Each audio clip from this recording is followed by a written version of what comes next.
எல்லாம் முடிந்தது என கையசைத்த முதல்வர், சரிந்த திமுக ஓட்டுகள், பரபரப்பான அரசியல் களம், விளக்கமளித்த முதல்வர். சென்னை அண்ணா அறிவாலயத்தில் காங்கிரஸ் கட்சியுடனான தொகுதி பங்கீட்டை வெற்றிகரமாக முடித்துவிட்டு முதல்வர் மு.க.ஸ்டாலின் அவர்கள் தன்னுடைய காரில் ஏறுவதற்காக வந்தார். அப்போது தன்னம்பிக்கையுடன் கையசைத்தார். திமுக கூட்டணியினரிடையே இது பெரும் உற்சாகத்தை ஏற்படுத்தியது.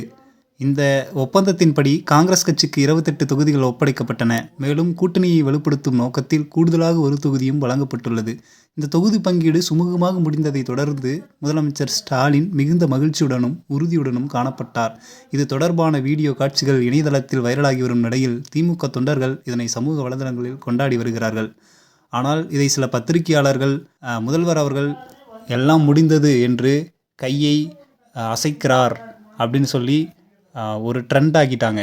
அதாவது சமூக வலைதளங்களில் அதை வைரல் ஆக்கிட்டாங்க. இதுவே திமுகவினருக்கு ஒரு மிகப்பெரிய ஒரு பேக்ஃபயர், அதாவது ஒரு பெரிய பிரச்சனையாக மாறிவிட்டது.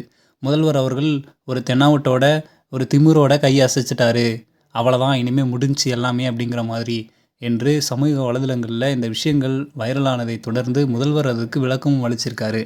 அண்ணா அறிவாலயத்திற்கு வெளியே கூடியிருந்த தொண்டர்கள் மற்றும் இணையவாசிகள் கருணாநிதியை விட ஸ்டாலின் மிகவும் ஆபத்தானவர், எதிர்க்கட்சிகளுக்கு சவாலானவர் என்ற நோக்கில் தங்கள் ஆதரவை தெரிவித்து வருகின்றன. மேலும் நேற்று இரவு வரை கூட்டணி கட்சியோடு பேசி ஒரு ஒப்பந்தத்தை முடித்துவிட்டுத்தான், அது வெற்றிகரமாக முடித்துவிட்டுத்தான், எல்லோரும் பாராட்டக்கூடிய வகையை முடித்துவிட்டுத்தான் இன்றைக்கு நீங்கள் எல்லாம் வாட்ஸ்அப்பில் சோசியல் மீடியாவெல்லாம் பார்த்துருக்கலாம். அந்த ஒப்பந்தத்தை முடித்துவிட்டு காரில் ஏறுகிற போது கையை எடுத்துவிட்டு அவருடைய சொல்லி எடுத்து அந்த ஆக்ஷனோடு நான் ஏறிய காட்சியை பார்த்துருப்பீங்க. அதை நான் திட்டமிட்டு செஞ்சது இல்லை. ஏதோ காரில் ஏற வருகிற போது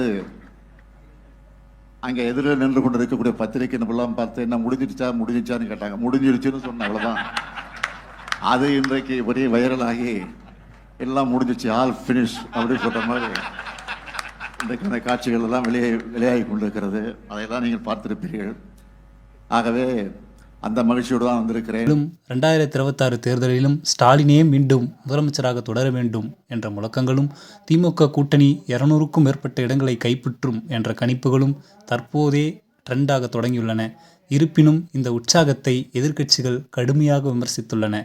அதிமுக, பாஜக மற்றும் தமிழக வெற்றிக் கழகம் போன்ற கட்சிகள் தேர்தலுக்கு தயாராகி வரும் நிலையில் இது வெறும் தற்காலிகமான கொண்டாட்டம் மட்டுமே என்று அவர்கள் கருத்து தெரிவித்துள்ளன. வரும் மே 2026 தேர்தலில் மக்கள் தீர்ப்பு வேறாக இருக்கும் என்று அவர்கள் வாதிடுகிறார்கள்.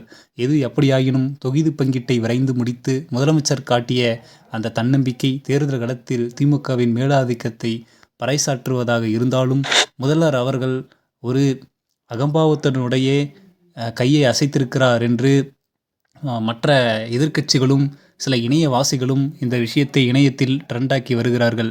இதனால் திமுகவின் வாக்குகள் சரிந்துவிடுமோ என்ற அச்சத்தில் முதல்வர் அவர்கள் இதற்கு தெளிவான விளக்கத்தையும் அளித்திருக்கிறார். மேலும் இது மாதிரியான உடனுக்குடன் நிகழக்கூடிய செய்திகளை தெரிந்து கொள்ள மறக்காமல் நம்ம சேனலை சப்ஸ்கிரைப் பண்ணிக்கோங்க.